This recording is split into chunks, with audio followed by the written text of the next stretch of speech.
Manupastam Stapidam Yena Bhutale Swayam Upakaramayam Nanati Svabadantikam Namam Vishnupada Krishnapasta Bhutale Srimate Bhaktivedanta Swaminiti Namane Namaste Saraswati Deve Govani Pachayane Nivashisha Shunyavari Pasatari Shatarine Vanchakapa Tuvasha Kipa Sinivevacha Patitanam Pavanebhyo Vaishnavebhyo Namo Namah Jai Shri Krishna Chaitanya Pavanityananda Shri Advaita Gadada Srivasadi Go Bhaktavinda Hare Krishna Krishna Krishna Hare Hare Hare Ramo Ramo Ramo Hare Hare. Yes, so welcome everybody. Last session, just to remind ourselves, last time we were discussing the first and one of the foremost aspects of Vaishnava etiquette in regards to the false ego, that we should not defend, right? We were talking at length about this defending propensity, how we blame others, how we find excuses, and also in this connection, we were talking about the importance of cultivating tolerance. That was, in a nutshell, the previous session on Sunday. So today we have quite a few topics, so let us see how far we get.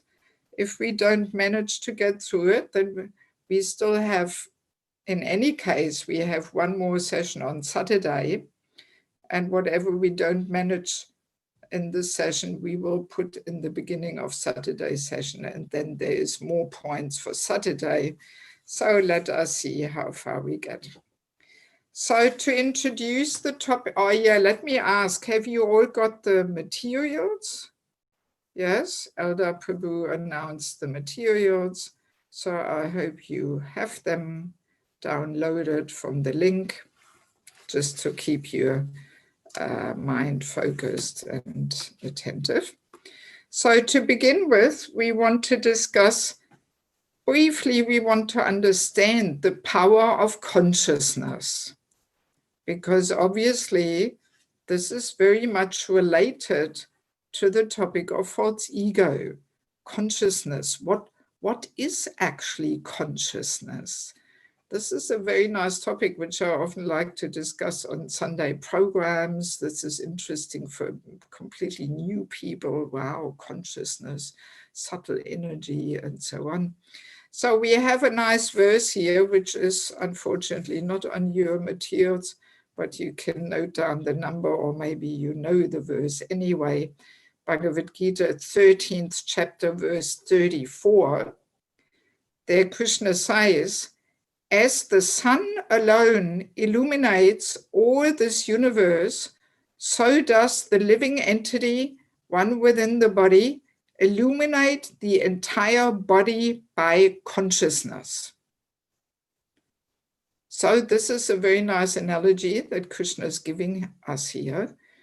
So like the sun is illuminating the whole universe, in the same way, consciousness comes actually from the soul, and it illuminates the entire body.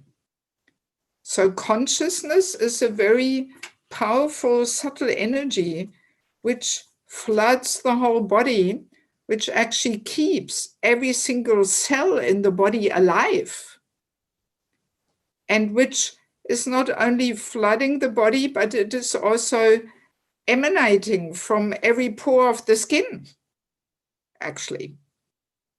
It's factual, it can be perceived. That's what we call basically the aura, of a person. So it is actually a subtle energy from the which is the consciousness, which comes, out to each and every pore of the skin. And of course, we can say there is two kinds of consciousness, because originally the life force of the soul is actually pure. It's pure. But in association with material energy in this material world, this consciousness becomes contaminated. So we can say there is two kinds of consciousness in this world. There is the perfect and sublime consciousness of Krishna consciousness. And then we can say on the other spectrum is false ego consciousness. I want to be the center. I'm so special and unique, and look at me, and. Yes. So, I mean, this is an interesting fact with the consciousness, how consciousness really floods the whole body. It is keeping every cell alive. And yeah, it is even stored in organs. Maybe I'll share quickly an interesting little story. I know one Mataji in Australia. Her husband had a kidney failure and she donated one of her kidneys to him. And after the surgery, yeah, let me share first to get the order right. She was the only one in the family who was, yeah, almost a little addicted to eating chocolate. Nobody else in the family ate chocolate. And she had her little chocolate stash there in one of the drawers. So, and then after the surgery one day, you know, she was feeling like eating some chocolate and all her chocolate was gone. And she was wondering, what the hell happened with my chocolate? So she asked her husband, have you got a clue where my chocolate went? So he was kind of a little embarrassed and he was saying, yes, all of a sudden, this cravings for chocolate overcame me. And I went to your drawer and pinched it. So, and then they were wondering, maybe this is connected with this kidney transplantation. So then on the next checkup, they were telling the story to the doctor. And the doctor was smiling and saying, yes, we know this. This is a very common thing. Every time we transplant an organ, the person receiving the organ has the same tastes and cravings as the person donating the organ. And then the doctor said, it looks like organs can remember things, which is, of course, nonsense. Organs cannot remember things. But this doctor, of course, had no clue about the power of consciousness and how consciousness keeps every single cell in the body alive and also the organs. And it is also somewhat stored in the organs, you know. So, and then after another 10 days or something, her husband, you know, his kidney was flooded with his consciousness, you know, and that, yeah, that made this craving of chocolate to disappear, you know. So that Mataji's kidney, we can say it was flooded with chocolate consciousness. And her husband receiving that kidney could feel this for some days, not too long, but some days, you know. So, I mean, this is almost a medical proof how consciousness is factual, you know, and it is there in every cell and in every organ. And when I once was telling the story, one devotee in the audience, he also shared how his child had some bone mark transplantation. And he said that the child for about a year could feel the effects of this transplantation, you know, because who knows what that person was doing, what kind of sinful activities that person engaged and who donated this bone mark. So in that case with this Mataji and her husband, they were both devotees. It was only a little bit of chocolate consciousness, it was not some heavy sinful consciousness. And also that person with his child, children, of course, their consciousness is not so much established yet, and it is more affected by external influences and so on. So yeah, he was saying for a whole year, he could feel how his child was affected from this consciousness coming from this bone mark that he received, So in any case, these are it's just a little example of how consciousness is really a very strong, very powerful and factual energy, which floods the whole body, emanates from the body.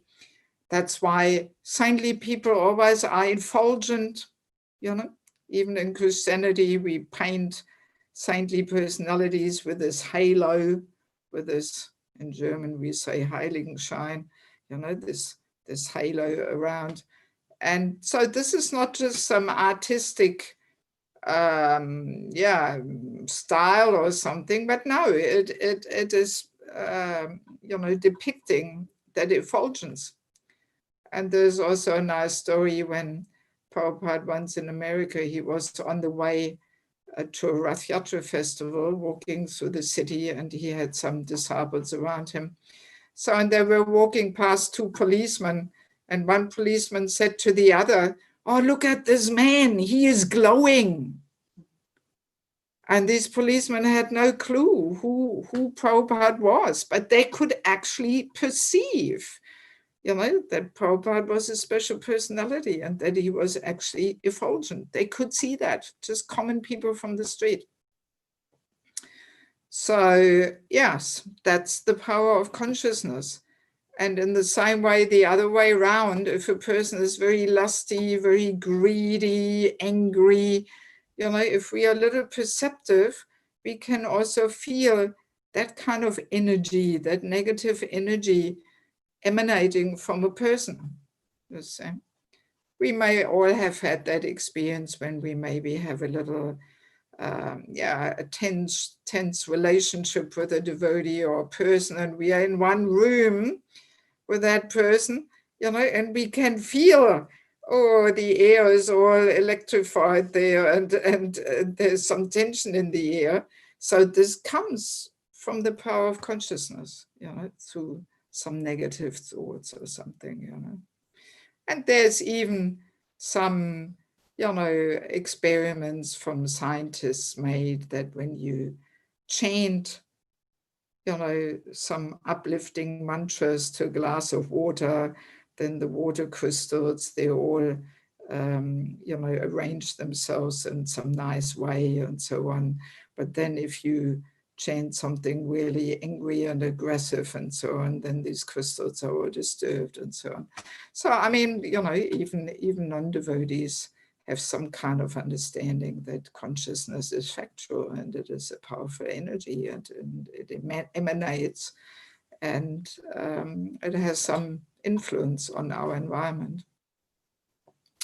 Yeah, so, and we can, as we said, we can say so, there's this pure and sublime God consciousness or Krishna consciousness on one end of the spectrum, but then on the other end is the materialistic false ego consciousness, we can call it. So, and the process of Krishna consciousness is meant to bring about this transformation, that this contaminated false ego consciousness gets transformed into the pure sublime God consciousness or Krishna consciousness, which is actually the pure energy emanating from the soul. Right? Yeah, so, and every activity, of course, is executed through consciousness, right?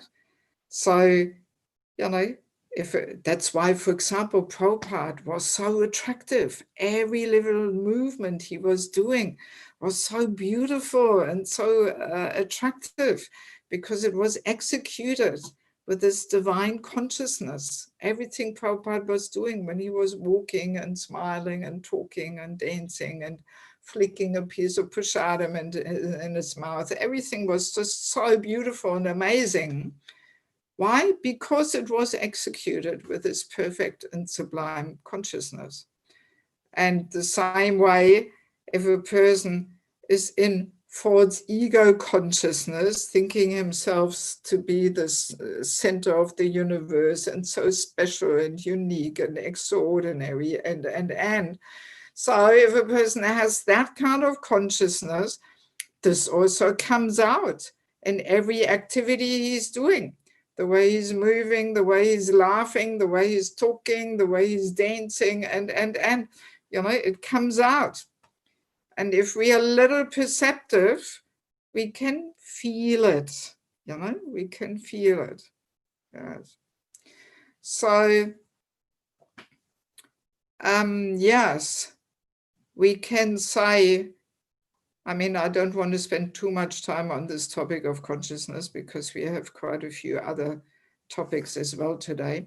But let us understand that, the false ego has this contaminating effect that even the best idea, the best plan, if it is presented with this false ego consciousness, it will be poisoned. It will be contaminated and completely spoiled. That's the power of the false ego, So that's why we have to be very careful, very careful that, our ideas will not be spoiled and contaminated with this ego consciousness. There is a couple of nice statements which I collected in my little verse book, which I quickly want to share with you. The Prabhupada basically points out the poisonous effect of personal ambition. And what is personal ambition? Of course, it is ego motivation, right? That's the personal ambition. If we want to basically be glorified through whatever we do or present or something, when we run after this glory and recognition, that's personal ambition. So in a letter in 1970, Prabhupada says, these two things are always side by side, Maya and Krishna. Krishna is service and Maya is sense gratification. Our duty is therefore to be very, very careful. The poison is personal ambition. Yes. Even though we may have so many good talents and so many good ideas, so many good plans, so many good abilities, but if it is all executed with this personal ambition, wanting to bring attention to ourselves rather than to Krishna or his pure devotee, so then everything is poisoned and spoiled. Yes. Very subtle, very subtle, but yet very factual. Also, in Nectar of Devotion, in the 3rd chapter, Prabhupada says one thing. I mean, when I read this the first time more consciously many years ago, it really struck me. I was thinking, my God, I better watch out. So there Prabhupada says, therefore, anyone who has any desire or aspiration for satisfying his senses by becoming more and more important, either in the material sense or in a spiritual sense, cannot actually relish the really sweet taste of devotional service. Wow, when I read this the first time, it really struck me, because, I mean, let's be honest, don't we all have, to some degree, this desire of wanting to become an important person in this world, I think we all carry this, or maybe it's only me, I don't know, but I think we all have this somewhere there in our heart, this desire of wanting to become an important person. Prabhupada says, even in a spiritual sense, We cannot actually relish the really sweet taste of devotional service. We relish something else. We relish ego satisfaction. That's what we relish. Oh, when I read this, I thought, no, I want to get the real thing. I better watch out. I better give up this desire of wanting to become an important person. Otherwise, I will not taste the real thing. I just taste something else, ego satisfaction. So, wow, this really struck me, because it is just so subtle, and from far away, not so easy to recognize, So in any case,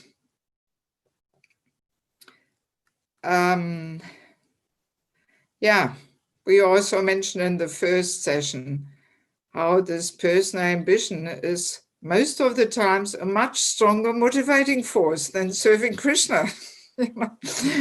That makes it even more tricky, that, yeah, in the beginning stage, all right, our motives are not pure, no problem. Krishna understands, Krishna accepts the service, but we have to hear about it, and we do have to purify our motives eventually, We can't just forever run on this ego motivation or this personal ambition.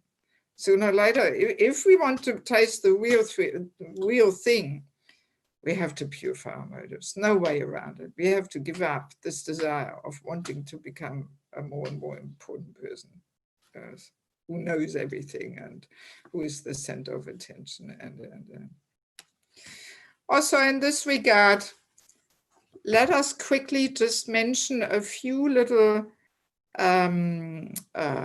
points about humility, because obviously, this is all connected with each other, these topics, that this is what it means to be humble, to give up this idea that we are very important and so on.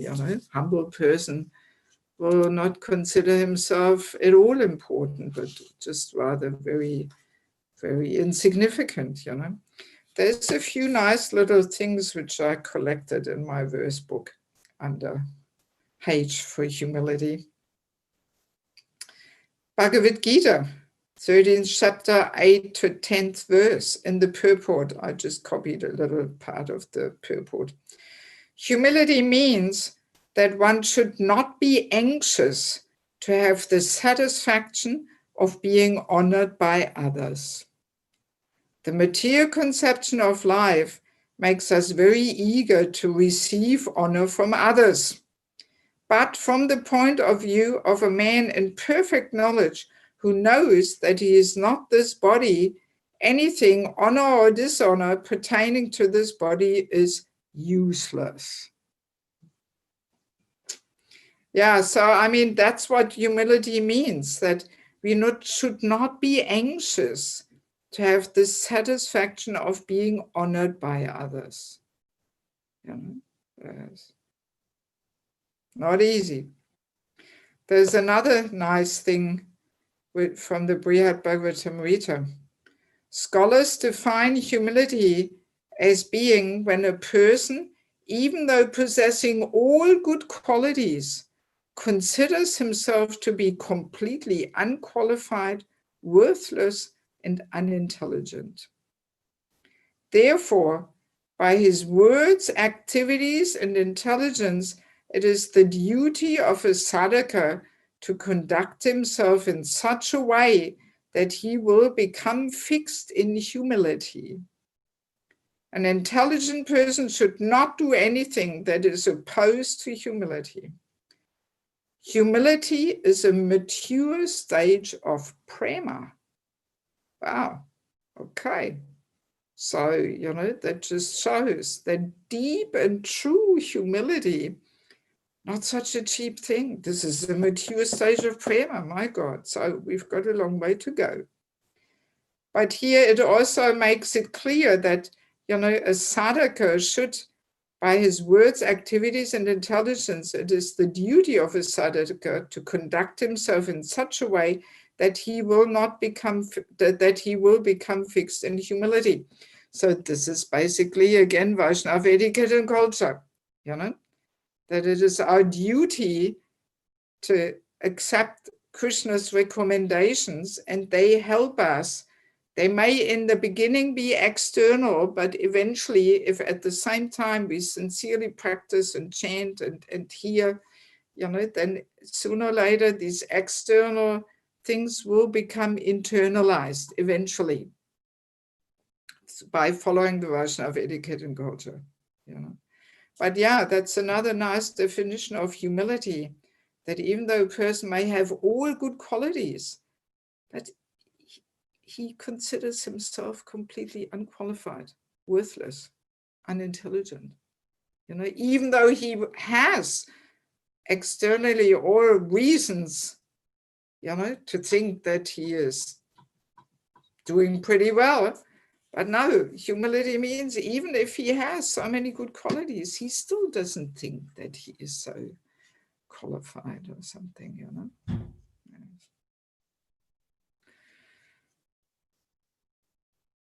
What verses did you read, please?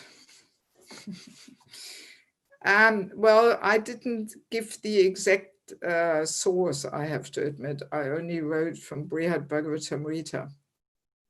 So, but where this is there, I didn't write it down. And I've got it already quite a few years in my first book, so I don't know. The other one was Bhagavad Gita 13th chapter 8 to 12 in the purport. But this last one we read is somewhere from Bhagavatamrita. I don't know where. Yes. Also in the book Japa Meditations, which Danuda Swami compiled, there's also a nice thing in there. I mean, there's many nice things in there, but one thing I copied. It says a person who is spiritually advanced thinks he is not very elevated. For tasting the boundless ocean of devotional service, even a drop of it makes one realize how much more there is to attain and how little one has. This is also a very nice point, because sometimes, we read Bhaktivinoda Thakur lamenting that he's so materialistic and all this, and we may be thinking, oh, is this for real, or is he just pretending, or what is this? But yeah, that's the point, because the realm of spiritual experience is unlimited, ever increasing. So a person who is advanced and who has some little insights into the unlimitedness of spiritual experience, he feels he is humbled by that unlimitedness, and he feels whatever little he tastes is actually nothing, because it is unlimited, ever increasing. So that's how an elevated person feels.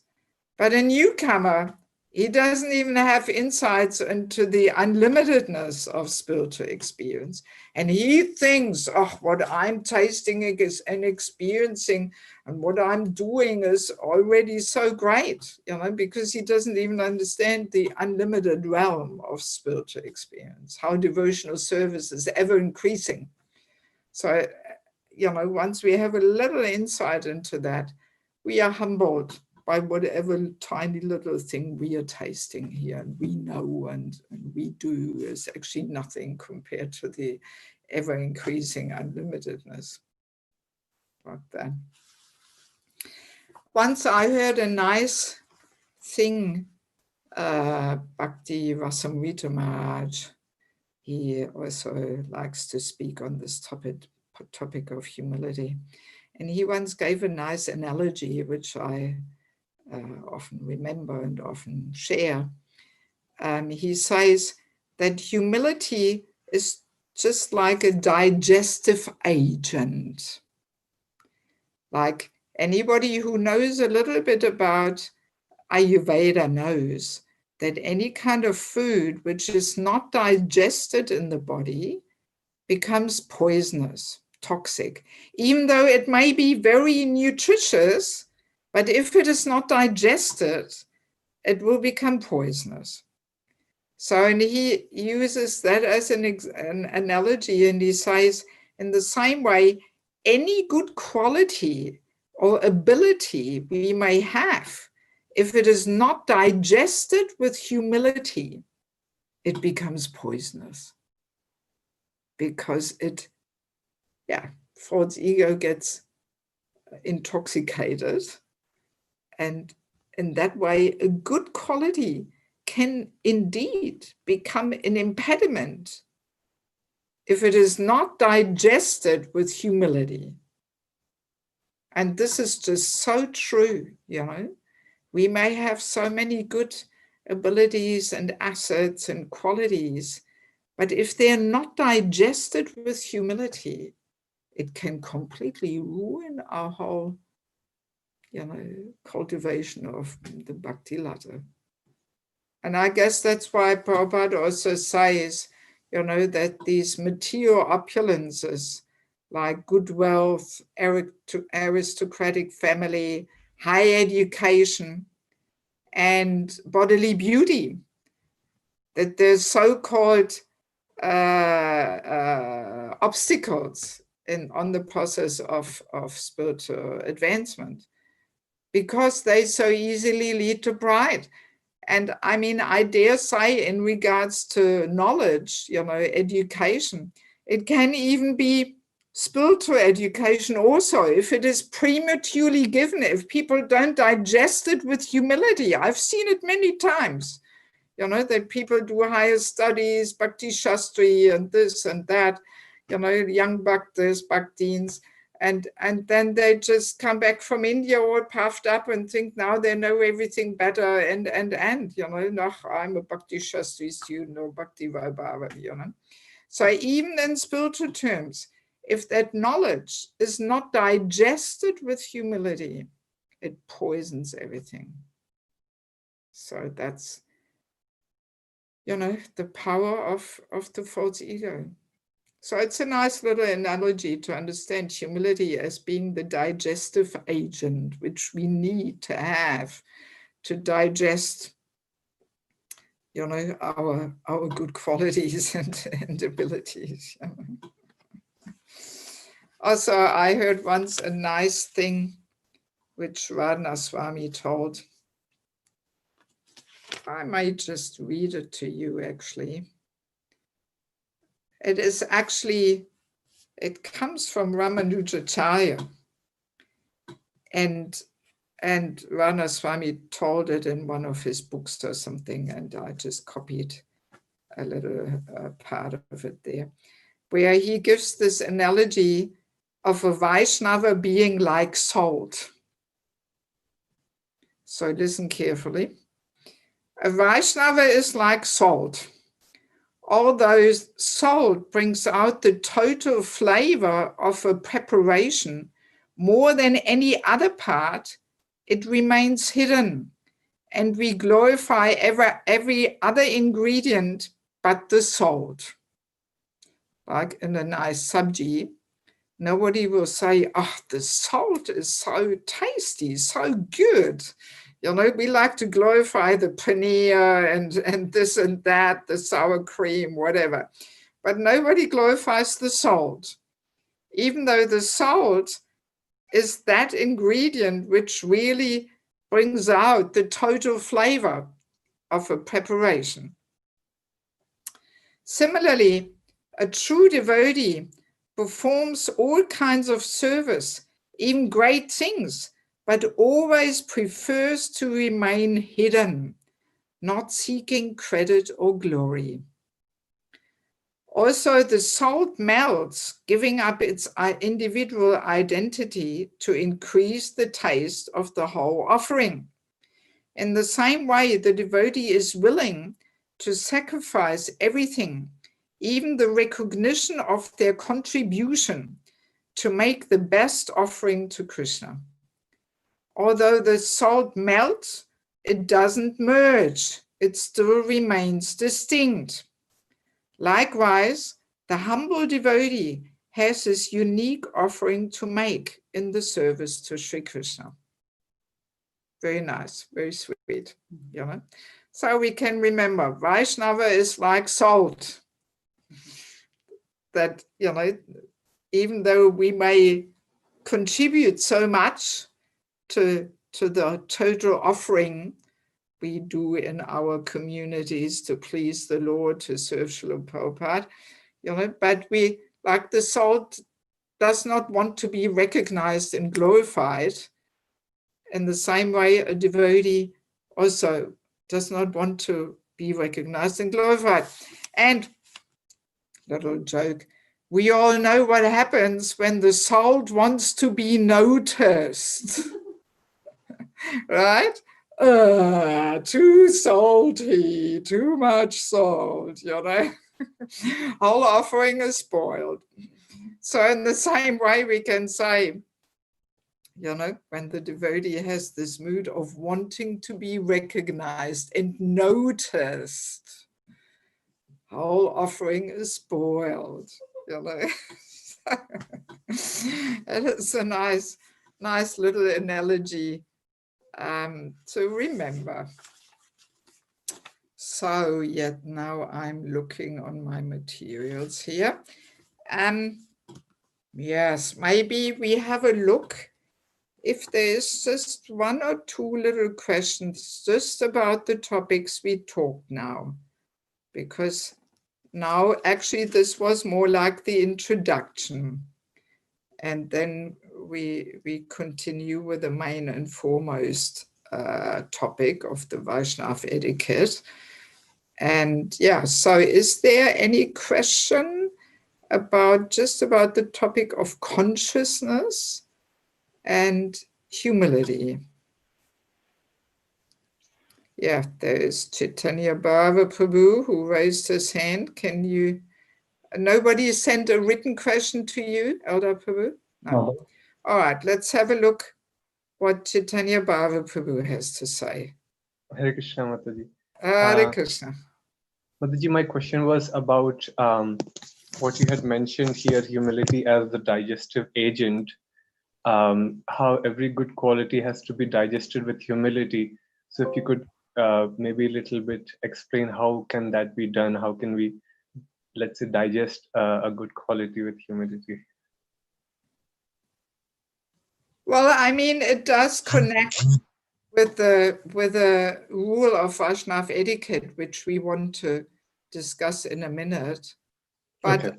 I mean, as I'm always saying, the first topic is to hear about it, that we understand, okay, I better watch out that I don't spoil and poison, my heart, my consciousness, my spiritual life, that I don't get puffed up about whatever little opulences I may have, I mean, also, let's remember Krishna somewhere in the Bhagavad Gita says that he is the source of all talents, right? So all talents, all abilities in man come from Krishna. Krishna is simply lending us something, In one purport, Prabhupada also compares opulences to borrowed plumes. Plumes are little feathers. The Germans in summer like to go through the forest and they pick up some feathers and stick them in their hat. Some little decoration there. That's a plume. So all our opulences, whatever it may be, wealth or beauty or knowledge or whatever it may be, they're simply borrowed plumes. We borrow them from Krishna so we can offer something back to him. Otherwise, how can we serve him? How can we,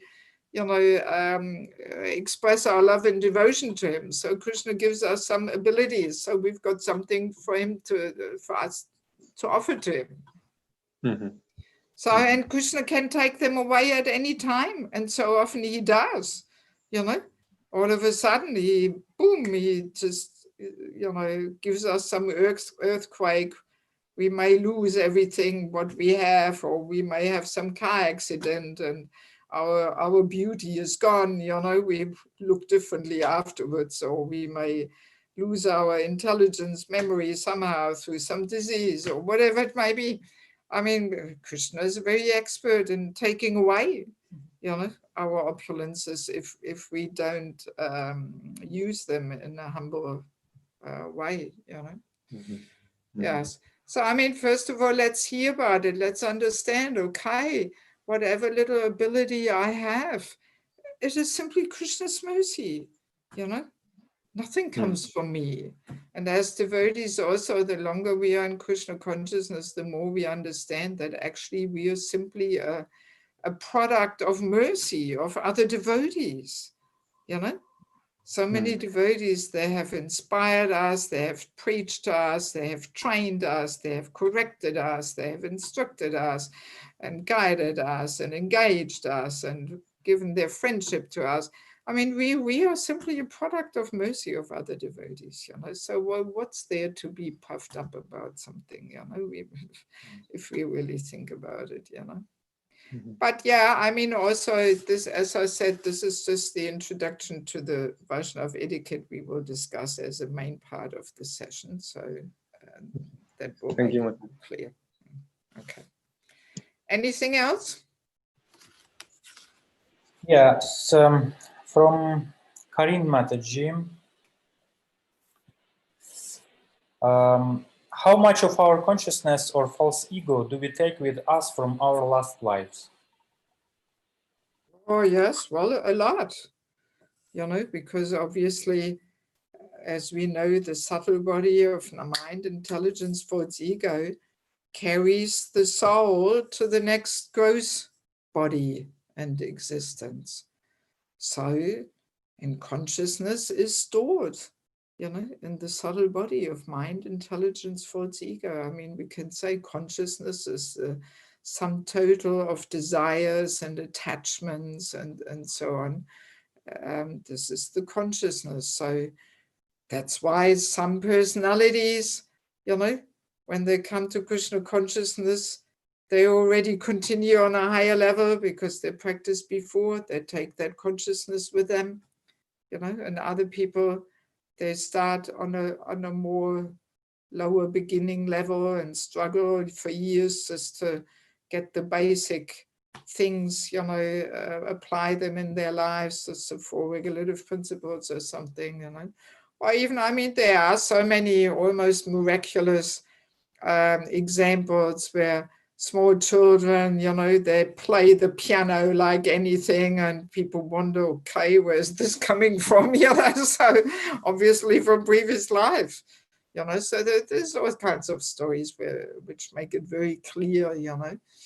And I mean, the easiest it is to also observe amongst devotees, you know, that, I mean, this is also what Krishna guarantees us, that whatever little advancement we made in one life, even if we don't make it in this life back home, back to Godhead, we are allowed to keep that. And we continue at that point in the next life, you know. So, and we will be born in devotee families. So that's why we often see, you know, our children, that they are, that they have done this before, you know, that they very naturally and easily they learn how to play Mridanga and so on. And so you can see, yeah, well, he's done that before in his previous life. You know, so, yeah, so definitely the consciousness we take along, you know. Thank God, that's our only hope. Otherwise, if we would, every time we would have to start again from zero, we probably would never make it, right? Okay, any other point? No. All right, then let us continue with the main and foremost topic. So again, false ego is so near and dear to us, so therefore we like to feed it. We like to feed it and boost it instead of dissolving it and subduing it. So in other words, we like to look for opportunities where we are recognized, where we are glorified, where we get the credit, and so on. And very clear, Krishna consciousness offers plenty of opportunities for this, you know? Very clear. if we don't understand these things more deeply, oh my God, as I'm always saying, we can really do the opposite in Krishna consciousness of what we should be really doing. Instead of subduing and dissolving the ego, we can just boost it and feed it and expand it and you know, can very nicely all go on in the name of Krishna consciousness. This is the trap. And not only do we like to feed our egos, but we also like to massage each other's egos, you know, ego massage. So this can look like this, for example, that yes, we glorify one person, and because everybody likes to be glorified so much, then the person who we glorify, he thinks, oh, this person must be a very nice devotee, very advanced. Finally, he understands my glory, you know, so he must be very special. He understands how fantastic and glorious I am. So, and then just to make sure the glorification continues, then that person offers the glorification back to us and glorifies us, you know. So like that, there is some business deal going on. I glorify you, and you glorify me, and we massage each other's egos like that, you know. Yeah, so all these kind of things, you know, this goes on, and very often we have to admit that, or we can observe that when people glorify somebody, it comes in that mood of wanting to be recognized ourselves, you know, and then that glorification is not a humble and serious, you know, offering of glorification, but it is just flattering words, you know, flattery. That's what flattery is all about, that, you know, ultimately we want to get something in return. We want to be glorified. We want to be recognized. And we say all these flattering words there, but it is not, it is not offered in humility, and it is not offered with sincerity, you know, but just some lip service to be recognized ourselves. So these exchanges are actually rather contaminating, you know. Better to stay away from these things. Also, for example, you know, we can observe all over the world amongst devotees and non-devotees how much people enjoy having their photos taken, you know. Everybody likes these photo sessions. And, oh, that's me, you know, here, and posting photos on Facebook. And this is actually highly contaminating to the false ego, you know, to the consciousness. It boosts the false ego, you know. Oh, look at me, here I am, and this is me, and you know. It's a whole thing, you know. Yeah, I mean, I like to call this Facebook, I like to call it ego book. Just looking at it, how people post all these photos, and the more ridiculous and grotesque they are, the more likes you get and the more views you get, and there's some whole competition there, who's got the more crazy photos on their pictures, on their Facebook pages. And oh my God, this is really contaminating. Yes, it just boosts the ego like anything. Yeah. I mean, in the book about the false ego, I'm quoting Bhakti Vikas Maharaj, who quotes Bhaktisiddhanta. He wrote a book about Bhaktisiddhanta, you probably know. And in this book, he shares this story where Bhaktisiddhanta did not allow his disciples to have a picture in public of him while he is on the planet. He says, you know, as long as I'm in this world, you cannot have a picture of me in public. I think it was even on the altar.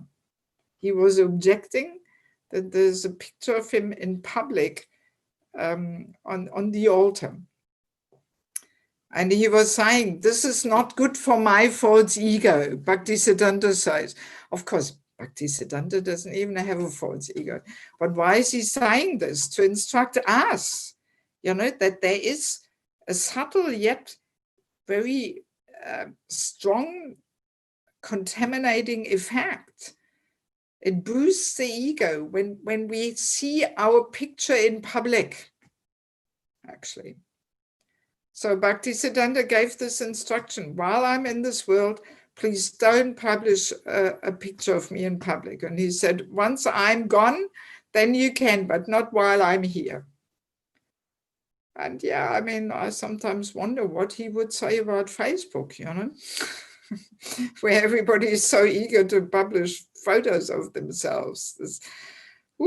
This is very, we have to be careful. I mean, as a devotee, we have to look through these things and don't go along with any modern trend in Kali Yuga fad, fashion type thing. We have to look through these things and analyze, and what does it do to the ego, Yes.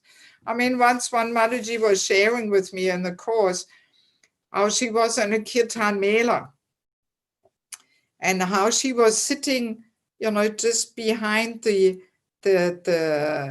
kirtaniers, and it was broadcasted all over the world, and there was the big screen there, and how she was so distracted, always looking at the screen. Oh, when am I there? When is my picture there? And the whole world will see that I'm here in this kirtan mela.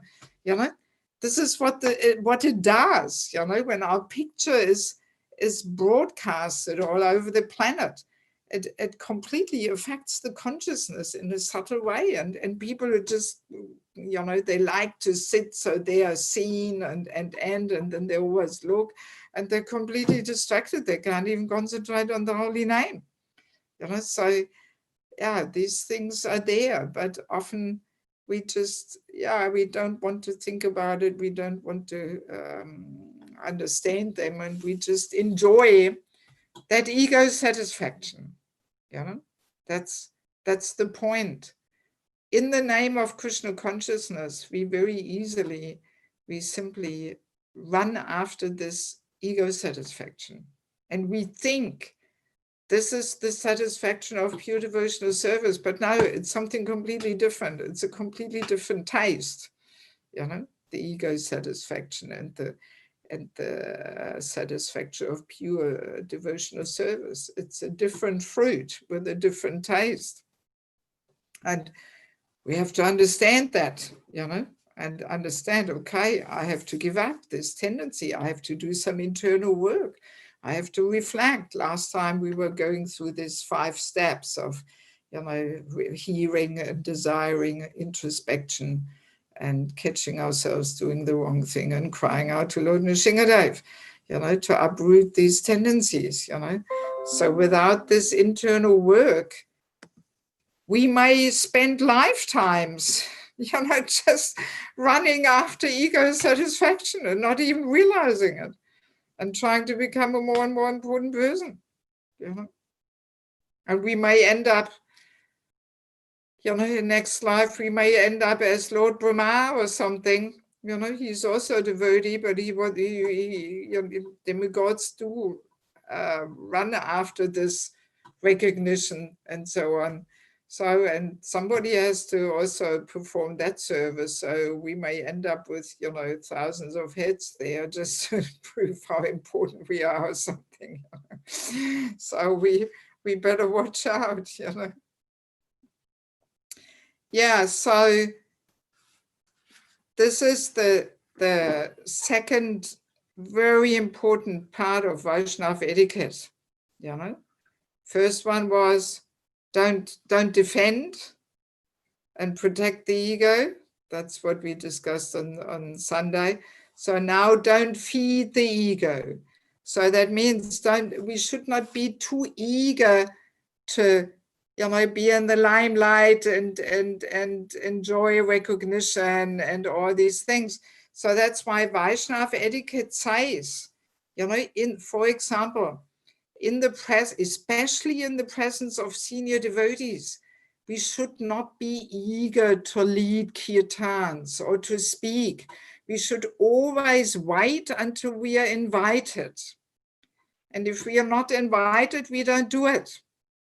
You know, that's how we try and subdue that tendency of pushing ourselves to the front and being noticed.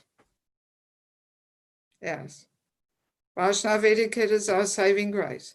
So that even though we still have that tendency that we want to be noticed and we want to be recognized and we want to sing and we want to speak, no, we should just cultivate that mood of keeping ourselves in the background, not in the foreground, in the background. And we should only sing or speak, if we are invited to do so. So it's considered very uncultured to show oneself eager to sing or speak. Yes, very uncultured, especially in the presence of seniors. But even if we are the most senior person, still, we wait until we are invited to sing or speak, like that. And I mean, there's so many other little aspects of Vaishnava etiquette, that we always let the seniors go first. They do everything first. In the Bhagavatam class, the seniors first chant the verses, the shlokas, and they take first the Charnamrita, and we give them first the ghee lamp to honor, and all these little rules, which we have, which are meant to help us cultivate this mood of keeping ourselves in the background. In material life, everybody pushes themselves to the front. There's this fierce competition. The more we can show off, the more successful we will be. So, and in the spiritual world is the opposite mood. There, everybody takes the back seat and wants to hear from the others, and everybody thinks, oh, the others are glorifying Krishna so much more beautifully. Let me hear from them. Actually, in this regard, Prabhupada makes this such a nice comment in the Bhagavatam. I haven't got the verse now, but it is there somewhere. You find it in the folio program. Prabhupada says, oh no, hang on, I do have the verse in the purport in my verse book. I'll just have to quickly find it. Where Prabhupada makes this really humorous comment. Yes, I was not planning to share this, so I haven't looked for it. Yes, here. This is 3rd Canto, 15th chapter, verse 18. Prabhupada says, the special feature of Vaikuntha is that there is no question of sense gratification. And now it comes. In the material world, even an ass enjoys his sound vibration. The ass thinks, oh, my sound is so beautiful. Everybody has to hear my sound. So that's the mood in the material world. Even the ass enjoys his sound vibration. But in the Vaikuntha planets, such nice birds as the peacock, the chakravaka, and the cuckoo, they prefer to hear the vibration of the glories of the Lord from the bees. So in other words, in the spiritual world, the mood is that the beautifully chirping birds, they feel, oh, the bees, how they glorify the Lord. This is so much more beautiful. Let me hear from them. Even though from a material point of view, the bees, oh, well, it doesn't sound so amazingly beautiful. The cuckoo or the peacock, chakravaka, they sound so much more beautiful. But no, that's the mood in the spiritual world, that everybody feels, oh, my glorification is not so beautiful. Let me hear from the others. But in the material world, even the ass thinks, my sound is so beautiful. Everybody has to hear it. Yeah. So, and I think we have to admit that we all have a bit of an ass there in our hearts who likes to be heard and recognized and takes every opportunity to make his ER. And yeah, so Vaishnava etiquette is designed not to give the ass a chance to make the sound, you know. Yeah, I mean, it's funny, you know. The ass in our hearts always finds some opportunity to make some noise and be noticed and heard, whether it's through loud laughter or through even, you know, I'm sure we all have this experience when after a class or after a kirtan, somebody says the Premadvani prayers, Jaram Vishnupad, there's always somebody who says, Jai, Jai, so loud, Jai, you know, that everybody hears it. So, I mean, of course, maybe it is all transcendental ecstasy, but maybe it is the ass who wants to be heard and recognized, you know, who knows? So just to be sure, we don't give this ass a chance, you know. That's what Vaishnava etiquette is trying to teach us, to just tone it down a bit and be a little in the background and not push ourselves to the front and the foreground and so on and so on, you know. Yes, I mean, I discussed this topic also in connection with chanting the holy name, especially kirtan, because kirtan can really be the forum, you know, to just feed one's ego and be noticed and recognized and so on. And actually, when we chant the holy name in this mood, Satyananda Swami Maharaj calls it the poisonous medicine capsule. If we use the holy name, you know, for some kind of sense gratification, either followers, name, fame, and adoration, or somehow money or whatever.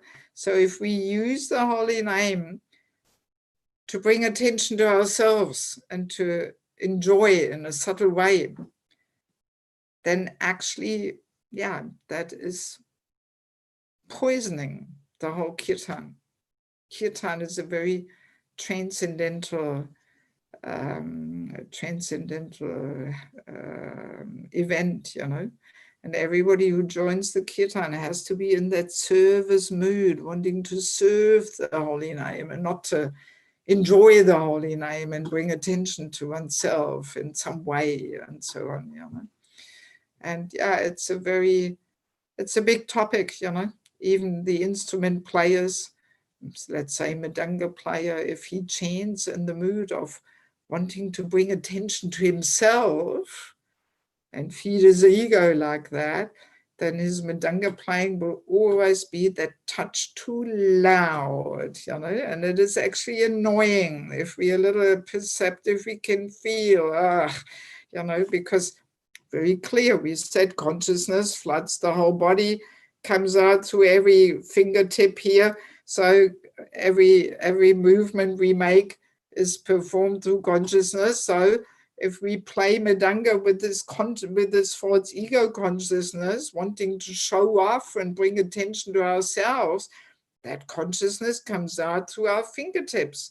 And then, you know, the Mridanga playing is, if we are a little perceptive, we can feel that it's always too loud because he wants to be noticed, you know. He's not playing in that mood of serving the holy name, you know. So it's a whole thing. Or even clapping in kirtan is counted as an instrument. And I'm sure we have all had this experience, how irritating it can be when there's somebody in the kirtan who claps so loud and that everybody hears it, you know. It's very disturbing, you know. And yeah, in subtle ways, it contaminates the kirtan, you know. And yeah, so it's yeah, it's a pretty big and important topic. Yes. I mean, also Vaishnava etiquette tells us, that actually, we don't like to be recognized and glorified. We have the story with Madhavendra Puri and Chaitanya Charitamrita, who received this pot of kheer, which the Lord had saved for him, and the pujari gave him. And he was immediately fearing, oh my God, if everybody will know this, then they will all glorify me. So he was running off and trying to escape it. But yeah, on his destination, the devotees had heard already about it. So on one hand, a devotee cannot escape also his glories, But in any case, this is the mood that we don't want to enjoy. A devotee actually feels discomfort when he is glorified. And I mean, that brings us to the next topic here, which is very much connected with this whole thing of feeding the ego. That we have to be careful. There is an art of glorifying devotees, so it does not feed the ego. Yes, it's an art, because we don't want to cause some obstacle in people's lives, that we boost their egos, And yes, let us remember, as we mentioned several times, the ego motivation is, as a rule, a stronger motivation than the motivation to serve Krishna and his devotees. So I can't help myself thinking that sometimes, probably unconsciously, we like to give people this reward of the ego boost by glorifying them, because we are hoping, okay, if we give him that satisfaction, then he will continue with the service,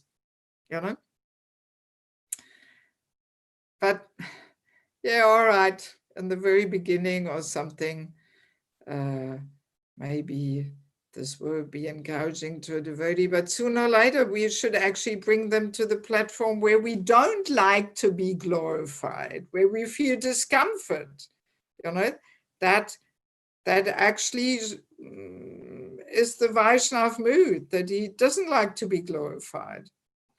So, I personally, I mean, maybe this is a personal thing of mine or something, but I'm not so fond of this, almost a little ritualistic ways of glorifying devotees, that, for example, after the Sunday feast, okay, let's read out all the people who served, and Ki Jai, Ki Jai, Ki Jai, the drums are going.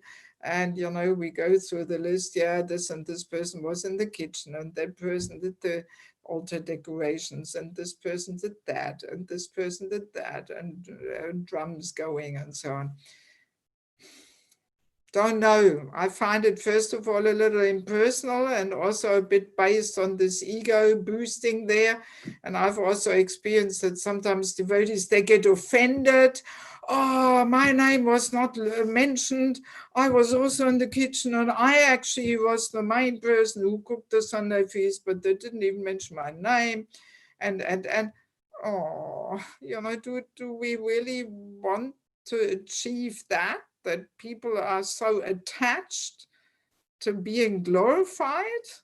No, I don't think so. I think we should bring people, to the point where they feel actually discomfort when they hear their names chanted there, their glories, There already we can assess ourselves, how do we feel when we are publicly glorified? Do we feel, finally somebody recognizes my glory and what I all did? Is that our feeling, or do we actually feel discomfort when somebody glorifies us? So, yeah, I mean,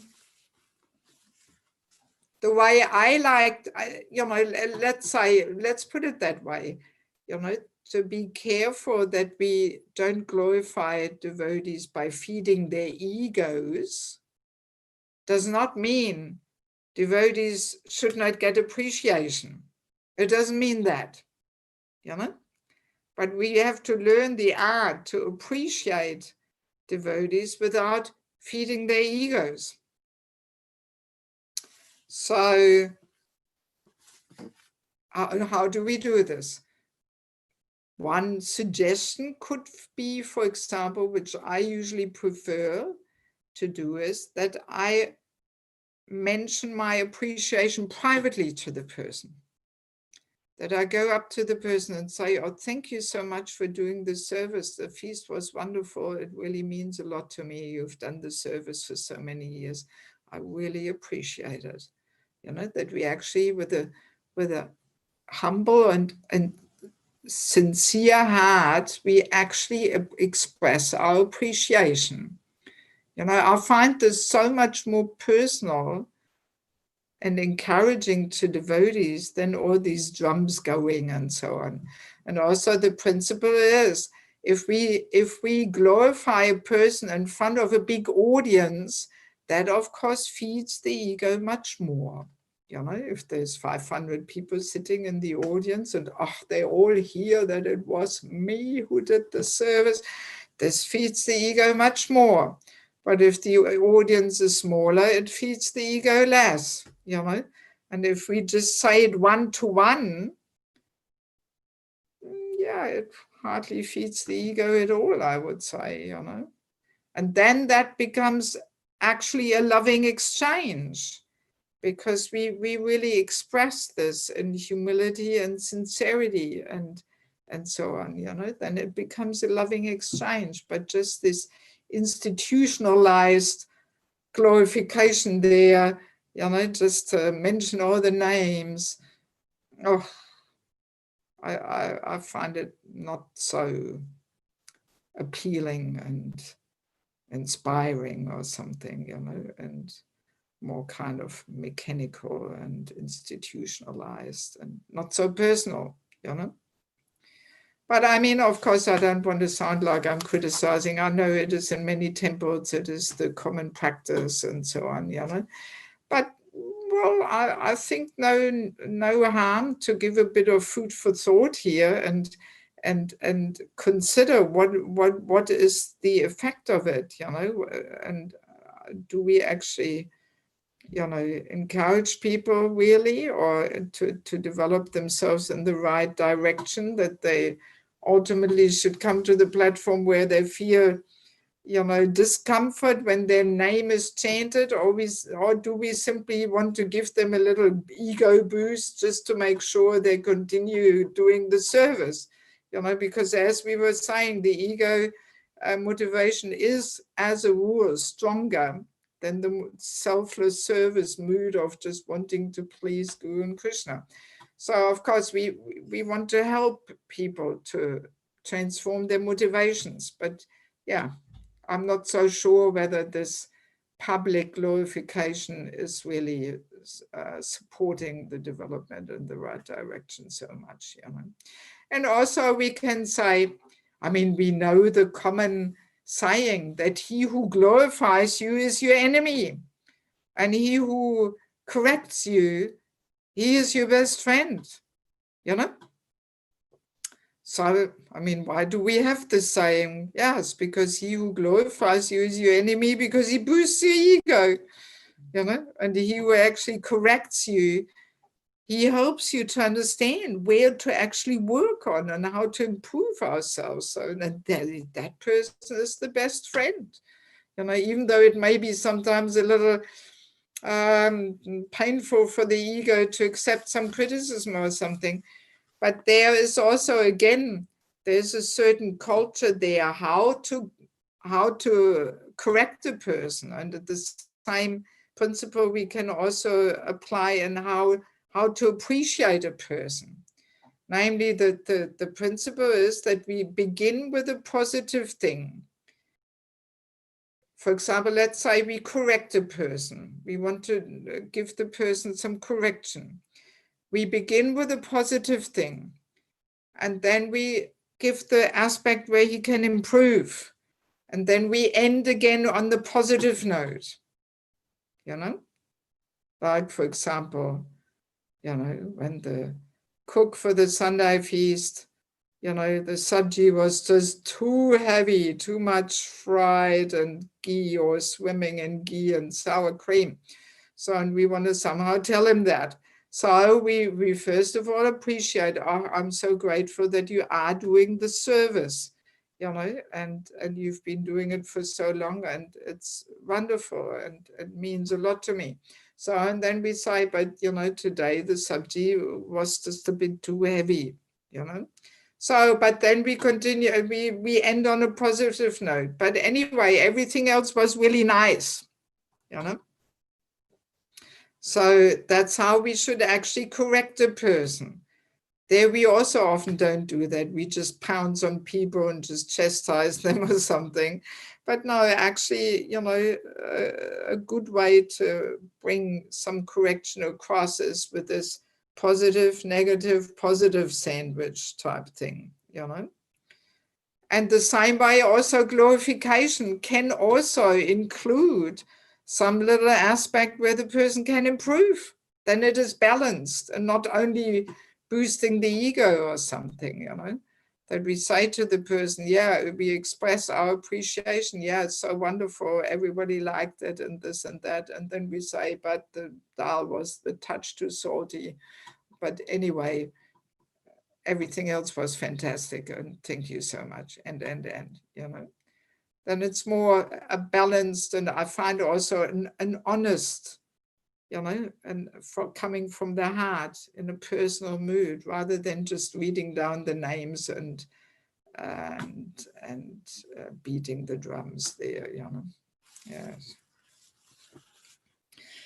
Yeah, and I mean also in this, oh yeah, one more thing here I just see on my little notes, which I put in handwriting next to the printed materials. An advanced devotee, when he is glorified, it is actually humbling for him, because he feels, oh, they're saying so many nice things about me, but little do they know what is really going on in my heart, you know? So for an advanced devotee, it is humbling to be glorified, you know? He feels, oh, when will I be able to live up to all this glorification and all the good qualities which others see in me, and so on. But when we are glorified, we think, oh, finally they understand, you know, how great I am. Thank God, now they're finally recognized. So as long as we are in this mood, then this glorification, yeah, I'm not sure whether it is so helpful to become humble, you know, and to dissolve our egos. I'm not sure, you know. Yes. So that's the difference, you know. That's why many of our gurus, for example, they experience the Vyasa Puja day as one of the most torturous days, because they have to sit there for hours and accept all this glorification. And they feel, oh my God, you know, yes, I'm far away from, you know, living up to this, what the disciples see in me. But, you know, as a duty, they accept it and they pass it on to Srila Prabhupada and Krishna and so on, you know. But yeah, you know, if we would be sitting there, we would really lap it up, you know, and think, oh yeah, great, feels good, yes. Yeah, so that's the difference, you know. One actually has to be qualified to accept glorification, and the qualification means that we actually have to be humble, you know, and not use it as an opportunity to boost our egos there, you know. Yes. Yeah, and also in this regard, I think I mentioned it very briefly in the very first session, that giving young and talented devotees too quickly power and position can be really detrimental for their spiritual development, because again, it can really feed their egos and spoil their whole spiritual development, you know. So I sometimes see this happening, that because we are attached to the results, you know, to the external results, and also because ambitious people are always good in getting things done. Let it be clear, you know. Ambitious person is driven by that motivating force of ambition, and they're good in getting things done. So that's why very easily we may fall into this trap as a leader or manager to empower, you know, prematurely ambitious people who don't have that spiritual maturity, especially if we put them into power over others, you know, to have control and power over others. This is very intoxicating for, you know, for the consciousness. So if we are not, you know, humble servant, then this can really, yeah, really boost our ego like anything and intoxicate us and just spoil our whole spiritual development, you know. As a newcomer, then we start thinking, oh, just look at me, I'm a new devotee, but I can already do this and that, and I'm in charge, and you know, because people want to be in charge, you know. It's gives gratification to the ego to be in charge of others, you know. So yeah, we have to be very careful, because when we empower ambitious people, sooner or later there will be conflict, guaranteed, you know, because ambitiousness always leads to some clashes, you know. So yeah, we have to really have that spiritual maturity of being a humble servant in order to be in charge of others, so it does not spoil and poison our whole garden where we try to grow this bhakti lata there, you know. Yes.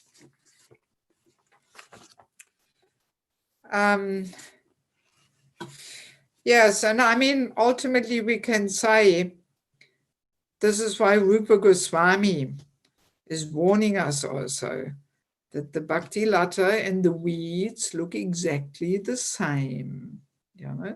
He's giving this whole explanation there in Chaitanya Charitamrita. So from far away, ambitiously motivated person looks all great. Wow, he leads kirtan, speaks so nicely, does this, does that. Wow, you know, amazing, impressive, you know. But we have to learn to look a little deeper, you know. We have to see, oh, is this all just ambitiousness? You know, are we running here on this, on the steam of the ego motivation, or is this pure, you know? Do we actually want to glorify ourselves and bring attention to ourselves, or do we want to glorify Krishna and Prabhupada and bring attention to them? So it is a rather subtle thing, you know, and from far away, the weeds and the bhakti lata look exactly the same.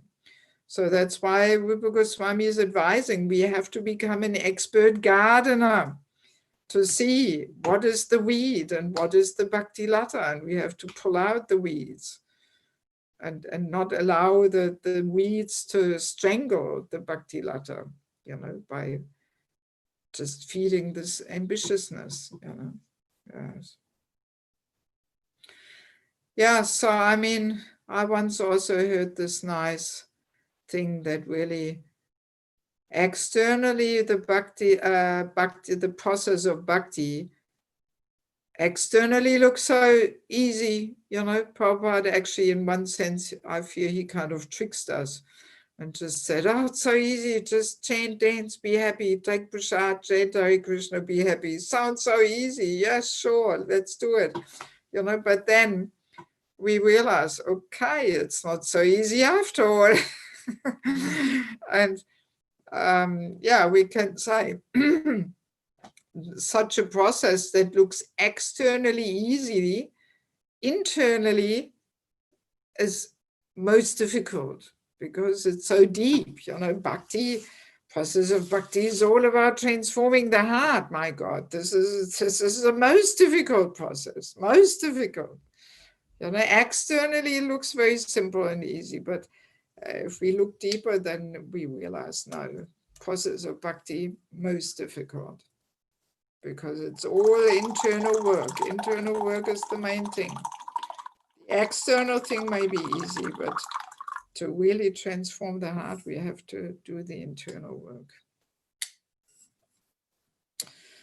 Yeah, so let us see if we have some questions now. Yes, we have a couple of questions. First one from Atmarama Prabhu. We'll ask him to start here. Can false ego also take shape of pretentious humbleness? Of course, false ego is so tricky. It gets its foot in any gap in the door there. Of course. I mean, yes. False humility, you know. Of course. Look at me, how humble I am. You know, I'm so humble. Yes, yes, completely. I mean, anything can be spoiled and poisoned through this damn false ego. Really, anything. Yes. That's the way it is. I mean, there's so many other examples also, like, for example, the phenomenon of being a fanatic. You know, it's also false ego. Any good aspect of Krishna consciousness, let's take book distribution or Harinam, you know, if it is taken up with false ego, meaning that we say book distribution, Harinam, so important, most important. I'm the only one who recognizes how important it is. And because I'm the only one who recognizes how important it is, that's why I am so important. So we use these aspects of book distribution or Harinam or any other aspect to glorify ourselves. You know? I'm the one who knows how important it is. And if not everybody's out on the street 8 hours a day distributing books, he's not even a devotee. And I'm the only one who understands what Prabhupada wanted. You know? And we use that to glorify ourselves instead of serving Prabhupada or something, you know. Yes.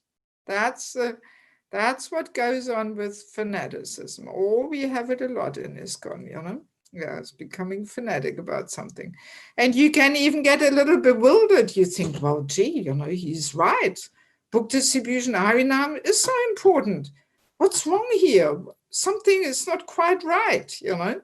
We kind of feel this is not an uplifting mood, you know.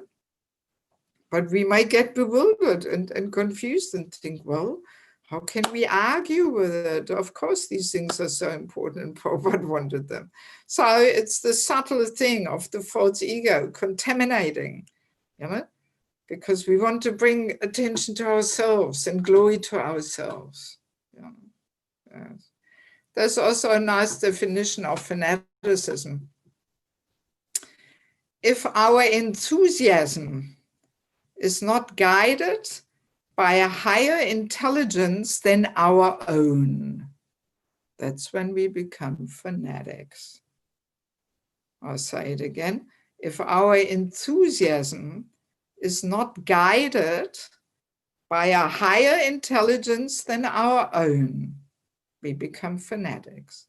So very clear, in our immature stage, our enthusiasm is not pure. There's a good portion of passion and false ego mixed in, you know, of course. And As we said in the beginning, the false ego has a little good aspect too, because at least it gets us going and gets us moving and brings us into motion here, you know. But yeah, so false ego contaminates the intelligence. That's what we were saying, you know. And the contaminated intelligence in regards to defending the ego, we said is so expert by twisting things around and just to,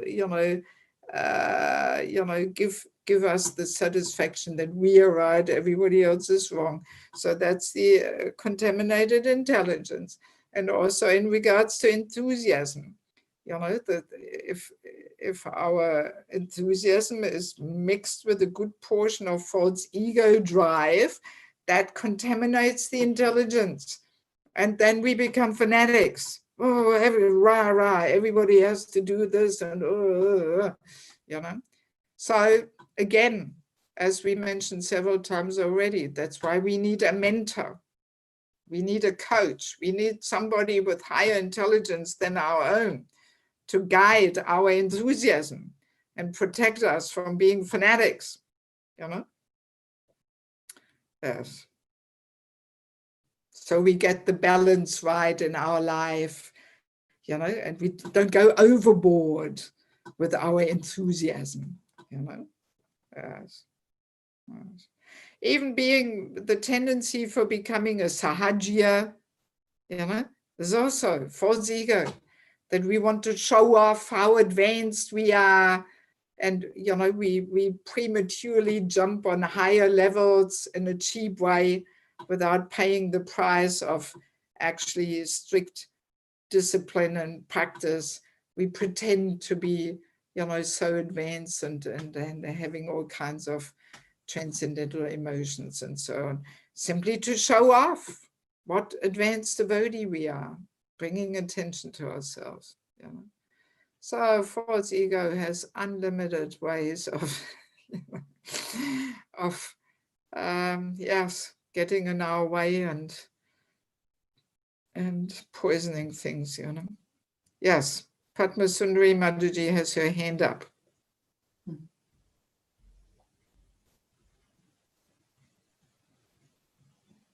Hare Krishna. Hariva Mataji. I have a question regarding this mentorship.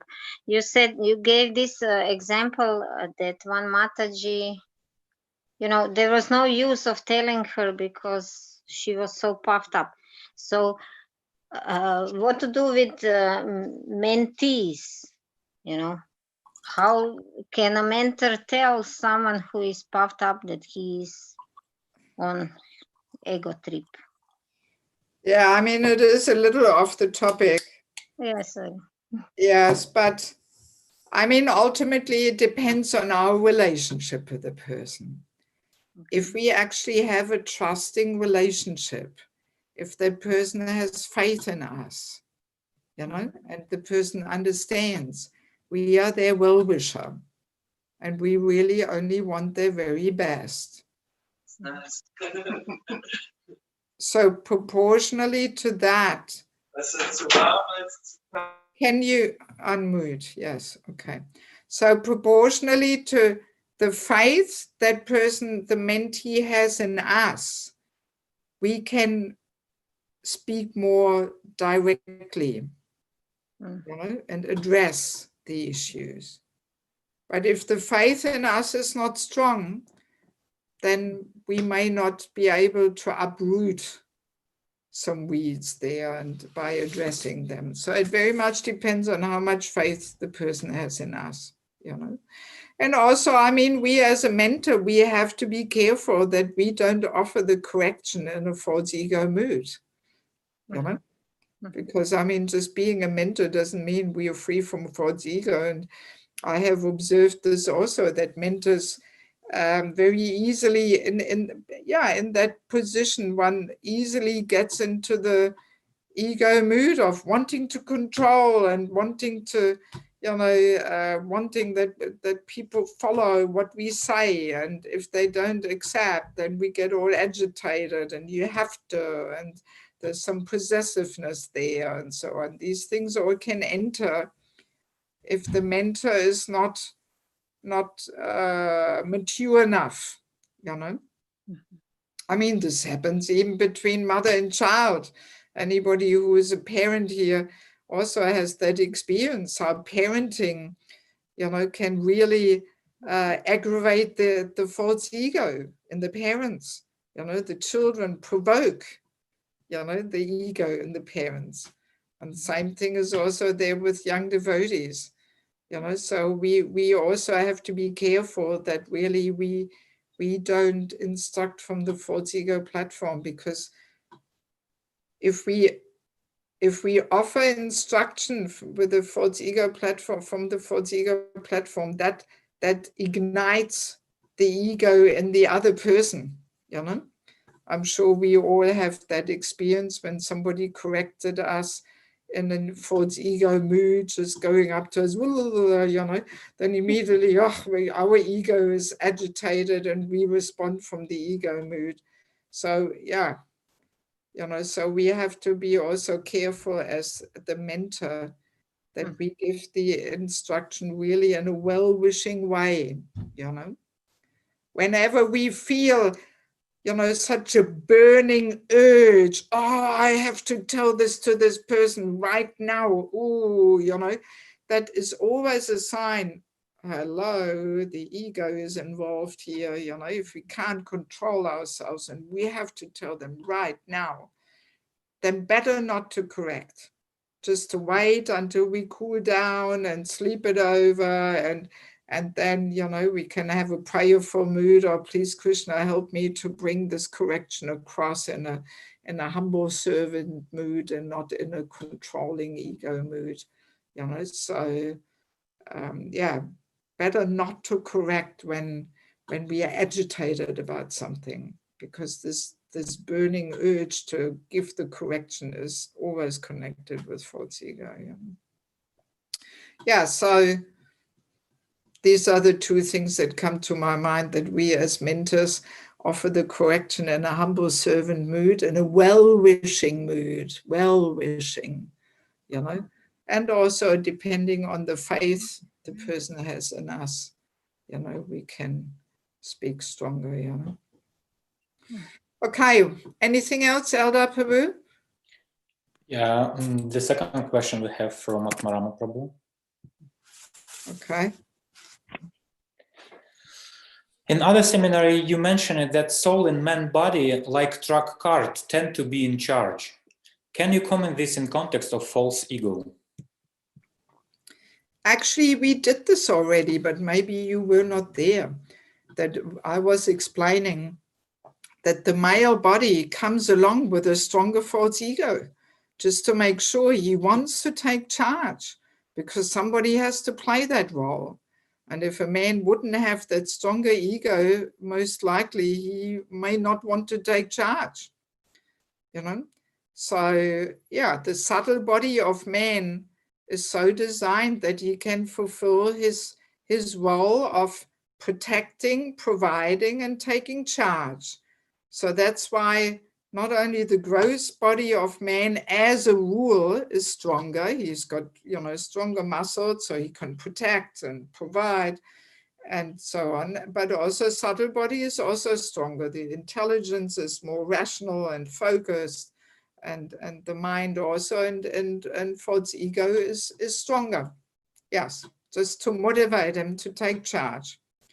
So, and that's why the practical process for men to subdue their egos is by cooperating with the other men. Because very clear to understand, if you have a whole bunch of men there and they all have stronger egos and they all want to take charge, we're going to have some clashes, right? And we experience this often enough in our daily life, how many power games and ego battles there are between the men, you know. So that's how they, you know, practically in daily life, you know, purify their egos by having to cooperate with the other men, you know. And for us women, it is that we take the humble position towards men. That's how we subdue our egos, you know, not only in married life, but in all dealings, you know. Yes. Okay, what else? The question from Dvijamani Gaura Prabhu. I will unmute him. Hi, well, Prabhu. Please accept my humble obeisances. Sometimes senior devotees ask us to speak in front of other seniors, which feels dangerous for feeding false ego. How to deal with this? Also in Kirtan, sometimes the leader pushes the Mridana player to play very loudly, which requires us to work up our passion. It also brings out self-attention. Any advice? So hang on, what was your first point again? Not, How speak in front of senior devotees. yes. Yeah, I mean, this can also be humbling too, you know. I wouldn't always say this is boosting the ego, but you know, most times people actually get nervous if they have to speak in the presence of seniors, you know. And this nervousness, again, is also related to the false ego because we're too concerned, or what do we look like? And are we making a fool out of ourselves? And so on, you know, these thoughts are always ego related when we are nervous, you know. So, yeah, I mean, what can I say? You know, even Prabhupada was often inviting his disciples to speak on programs in India. Prabhupada was very proud of his white elephants there, and he put them on the stage and made them speak and so on. You know, so, well, we simply have to make sure we are humble, you know. So if we are invited to speak, then of course we have to accept that mood as service. And I mean, I usually find it very purifying having to speak in front of others. You know, if I have to give a class and there's Mahajas in the audience, I always feel a little flustered, and you know, and I find it very purifying. You know, yes, it's not that I don't feel so good there. You know, I at least, let's put it that way, my ego affects me in such a way that I feel nervous rather than I like to show off or something. But ultimately it's also ego when we feel too flustered and nervous or something, you know. Yeah, so I mean, we just have to have a prayerful mood and accept such situations as a service, you know, and as an opportunity to become humble. So now with Sankirtan devotees, when we boost them, when we glorify them, reading out the scores or something, is that what you mean? Prabhu, you're not saying anything anymore. You are. I didn't understand, Mataji. Huh? I didn't understand the question. I'm sorry. So what was the second part of your question? Oh, yes, it was about kirtan.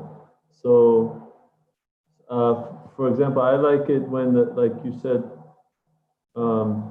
everyone is trying in a mood of service. But the way I thought of it was, the leader is kind of the via medium with the holy name, and then we all serve the leader of the kirtan.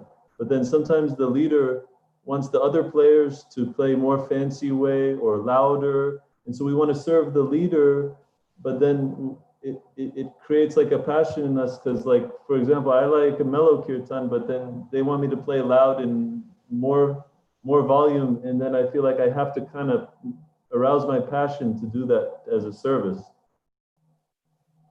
So yeah, I mean, we will have the topic of the holy name soon for the Lithuanian devotees, and you will be there.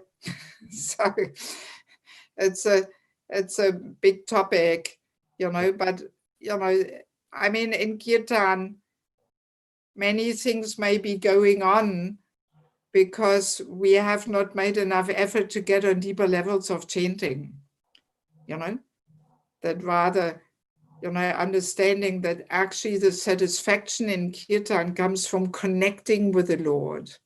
You know, that's what makes the Kirtan powerful, because we connect, we call out to the Lord when we chant in Kirtan, you know. So, but that's a pretty high price to pay. So very often we don't want to pay this price of connecting because it means internal work, and we rather want to create the bliss and ecstasy in a more cheap way by becoming more passionate and louder and faster, But yeah, it is not really so deeply satisfying the soul then, So it is a matter of training and educating the devotees about chanting the holy name, So what to do, I mean, in this regard, I can share a funny little story, but it is going really off the topic. But anyway, Yadubar Prabhu told me this story. You may know him, Yadubar Prabhu, who made this nice film about Prabhupada. He told me personally how he was in Mayapur and he was in Prabhupada's room. And in the temple room was one of these, how we say in English, womper stomper kirtans going on, Hare Krishna, Hare Krishna, Hare Krishna, loud, fast, and. So, and then when the kirtan was finished, Prabhupada turned to Yadubar Prabhu and he said, "Good, he has finished." That's all what Prabhupada said. Good, he has finished. So, I mean, that gives some indication, how much Prabhupada also had to tolerate. And at least he was happy that they're chanting Hare Krishna and all right, but yeah, so he had to also tolerate,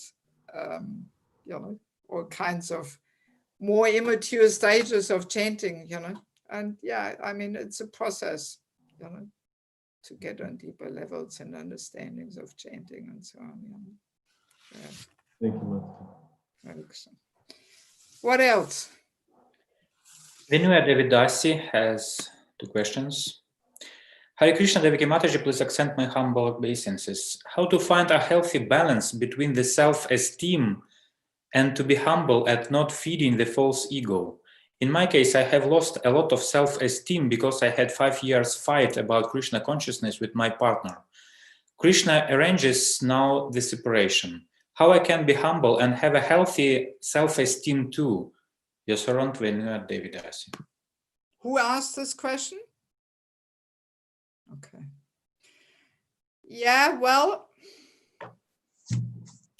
first of all, I think I mentioned this once before, that there's 2 kinds of self-esteem or 2 kinds of confidence. One confidence and self-esteem is based on the ego. I'm great, I can do it, and, so that's the ego-driven self-esteem and confidence. But then the transcendental confidence and self-esteem is based on humility. It's based on the understanding. Actually, I'm very insignificant. I'm actually weak. Maya is so strong. I cannot actually do anything much on my own accord. So let me take shelter of Krishna's lotus feet and let me take shelter of the process of Krishna consciousness. And that gives us the confidence that we know Krishna is there. Krishna is protecting us ultimately. And ultimately, we can only do our best and Krishna does the rest. And whatever the result will be, it is Krishna's arrangement, So that is the healthy, transcendental confidence, And I mean, you little hint there that you were struggling for 5 years or something. Well, this is a bit of a different topic, which maybe we don't want to open up here now, but unfortunately, very often, I can only say so much about it now briefly. Unfortunately, very often, when we are married already and one person comes to Krishna consciousness, very often we do things the wrong way. We are not patient enough. We don't give the partner a chance to also carefully make some steps towards Krishna consciousness. Again, we become too fanatic. And in that way, we block the other person's chances to become a devotee. I see it all the time. And of course, it is also connected with the point that when we come to Krishna consciousness, we have to protect so much our little bit of spiritual vision and taste and practice and attraction we have. We feel we have to protect it, you know, and then we become very fanatic and we don't want this and we don't want that. And then we just block the other person. We just confront them with, you know, the day of the spiritualist, because day of the materialist is night to the day of the spiritualist, you know. No, hang on, the day is not night. But no, what's day to the materialist is night to the spiritualist, and vice versa. So if we confront our partner in a too, you know, strong way with the day of the spiritualist, but he's still in the day of the materialist, so then we don't give him a chance to come towards Krishna consciousness.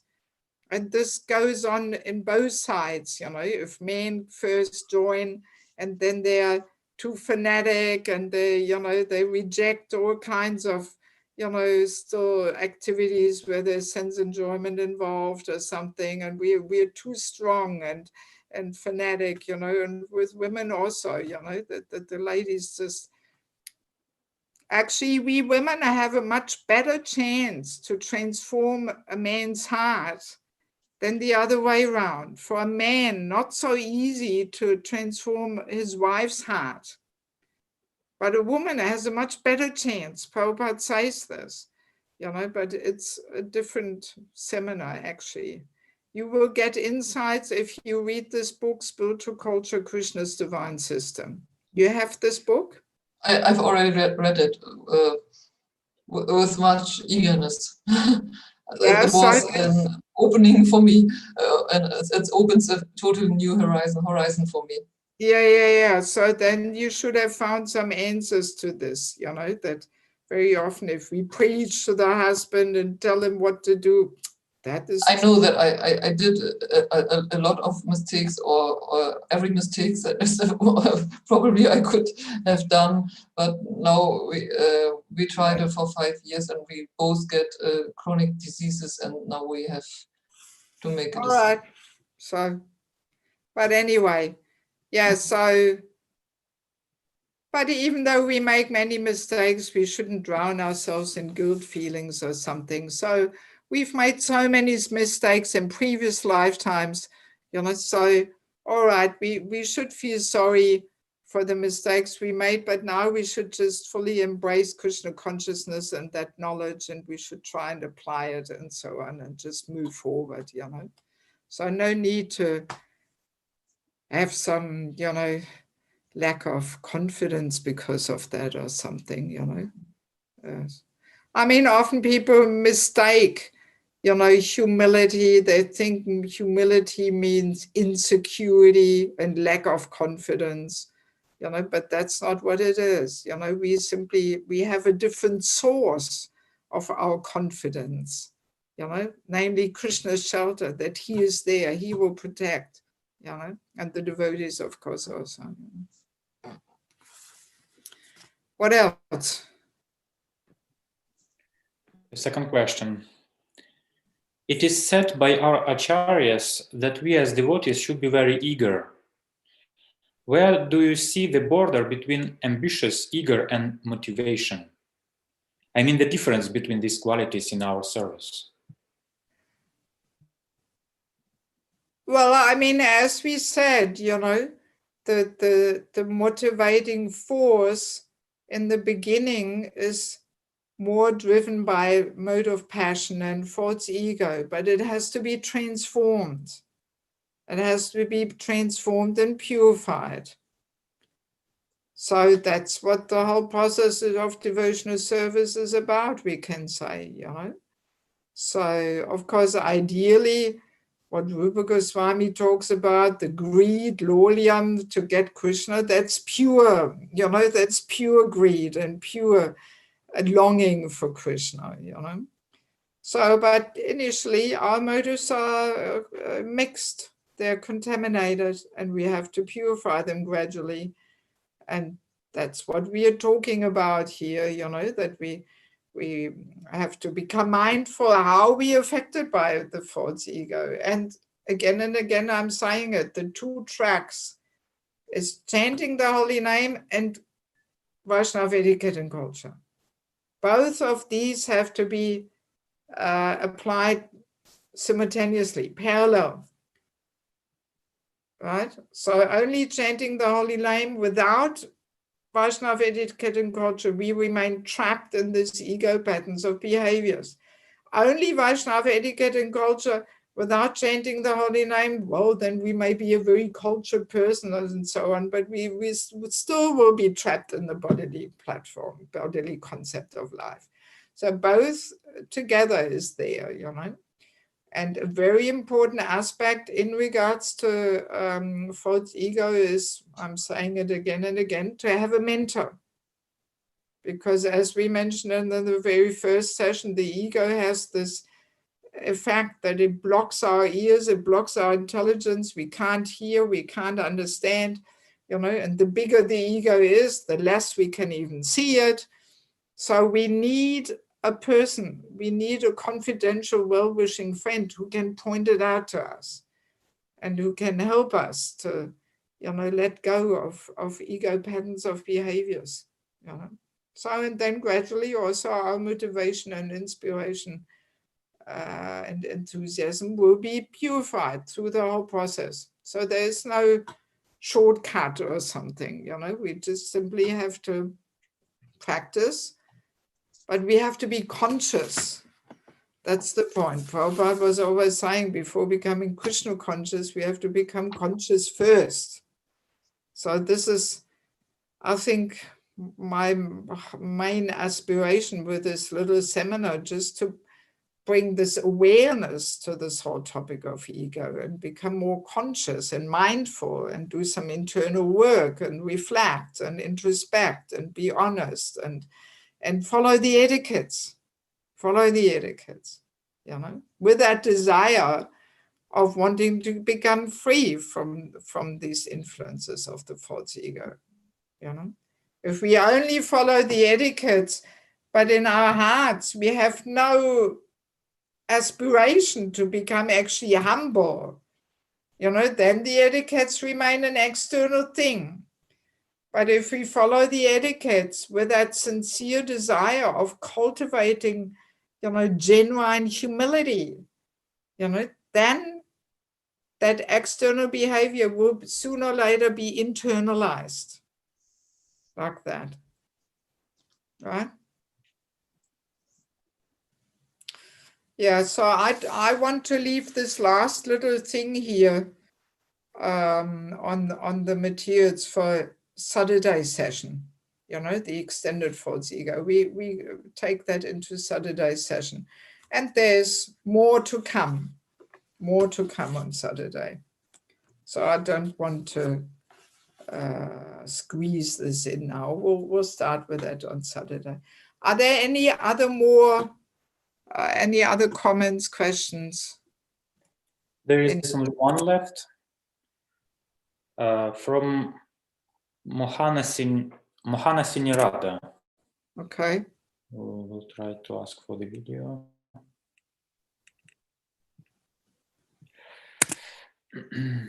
How is it in a relationship if a couple comes together and there is a battle of egos at the beginning? How to change that situation and to get in a humble state of mind and become peaceful? You mean between husband and wife, an ego battle? Is that what she means? I think yes. In the beginning of the relationship between husband and wife, as I understood.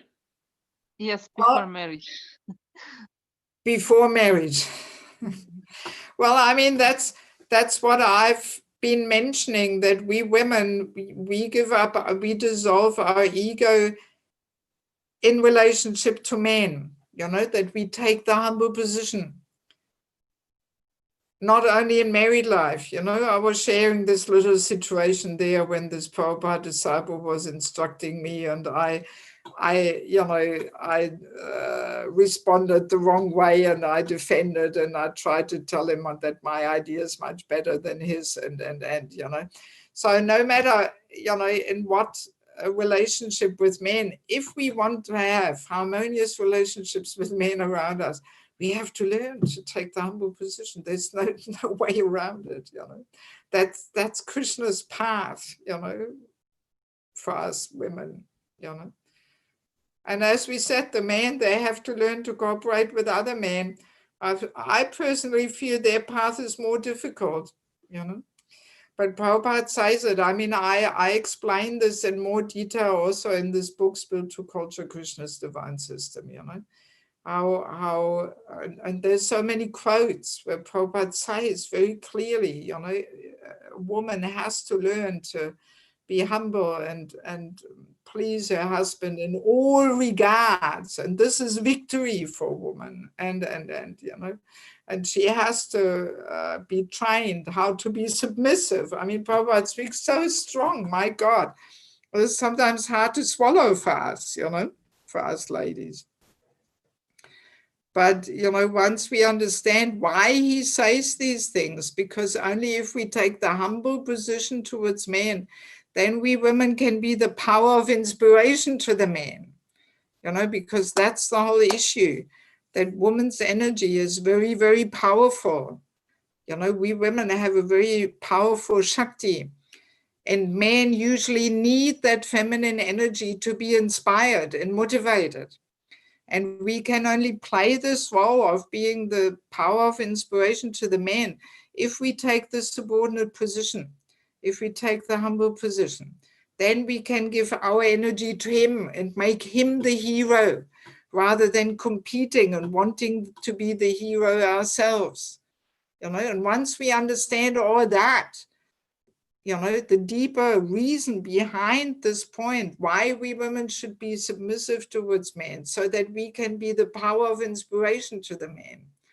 You know, that makes it more attractive to play that role, because we realize we women play such an important role. We are like the backbone of human society, you know, and that's the whole problem in these modern days in Kali Yuga, that this understanding is lost, this whole, you know, understanding of equality. This brings Krishna's system completely out of place, you know, and the women now become more dominant and stronger and competitive, and the men become more wimpy and irresponsible. And we women contribute to this because we are competing with them. We are not playing our role of being the power of inspiration. You know, so it's a big topic. I mean, I explain it all in that book, you know. So, yeah, so we simply have to, you know, you're saying if there's some ego battle, well, it means we, you know, we are not playing our role properly, you know, for some reason. I don't know, maybe we are not inspired to actually look up to the man, and, you know, the man has to be our hero. You know, husband has to be the hero for the wife. So that means we look up to him. And that will empower him to actually be responsible and active and so on, you know, and take charge and protect and so on, you know. So if there's an ego battle, well, that means, you know, we are the ones who take part in this ego battle, you know. So we shouldn't. If we want to have harmonious relationships with men around us, we should not engage in ego battles, you know. And we win double, you know. We have harmonious relationships with men around us, and we dissolve our false ego. So we win double by taking the humble and submissive position towards men, you know. Yes, we can't lose, you know. Of course, we also have to be intelligent to see to which man we submit. You know, if he's not Krishna conscious, if he has some tendency to exploit and abuse, you know, that is, of course, then we are foolish, you know. So we have to make sure we submit to a man who will not use his superior position to mistreat us or abuse us, you know, and that means he has to be Krishna conscious, that he understands his superiority is meant so he protects a woman, you know, and that he's humble servant of Krishna, of God. So a God-conscious person, he will not abuse his superior position, you know. But a person who has no God consciousness, he may very easily misuse his superior position, you know. Yes. So we have to be intelligent and depend on a person who is worth depending on, who is Krishna conscious, or at least who is trying to become Krishna conscious, you know. And then if he also has a mentor, you know, so then this also gives less chance that he is somehow, you know, suppressive or something, you know. I mean, mentorship is really the main key for success in married life. Any marriage problem can be worked out if people have a mentor, you know. But if there's no mentor there, then very easily we waste so much time in ego battles and power games and so on, you know. Okay, do we have anything else, Eldar Prabhu? That's it. Okay, well, thank you so much for joining us once again. So please be back on Saturday for the last session. Oh, and also I wanted to announce, I think I mentioned it already last week. Next week, we do want to give this course about children. And I have a poster there. Can you make this poster available, Eldar Prabhu? You know, we have a poster there. The children are our future.